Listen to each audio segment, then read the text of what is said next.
जय गोमाता जय सत्य सनातन।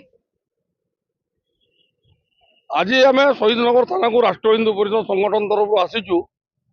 गोटे अभावन घटना आप देखिए विगत 2-3 दिन धरी जड़े विधर्मी जड़े सनातन विरोधी भुवनेश्वर सहर शहीदनगर अंचल बसवास करुवा सूर्यकांत मल्लिक नामक जड़े युवक निजर निजस्व सोशल मीडिया रे महाप्रभु श्री जगन्नाथ को अपमान कला भली अपशब्द व्यवहार कर से हिंदू संस्कृति परंपरा को मध्य अपशब्द व्यवहार करिछि, जहाँकि कोटि कोटि हिंदू मानक भावावेग सहित खेलला भली घटना घटी भावना को कुठारघात देछि।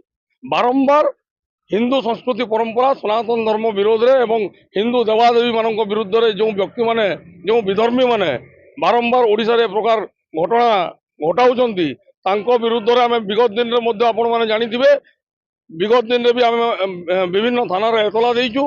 किंतु लज्जार विषय ओडिशार पवित्र माटी प्रभु जगन्नाथ को माटी रे महाप्रभु श्री जगन्नाथ को अपमान बिल्कुल सह्य करा आज आम से विधर्मी ना एतला देवाई शहीदनगर थाना को आसीचु। यथाशीघ्र आमर दाबी रही जे पुलिस प्रशासन यथाशीघ्र से विधर्मी को गिरफ्त कर कोर्ट चालान करू, नचेत आगामी दिन में जोरदार लड़ाई हम आंदोलन हम।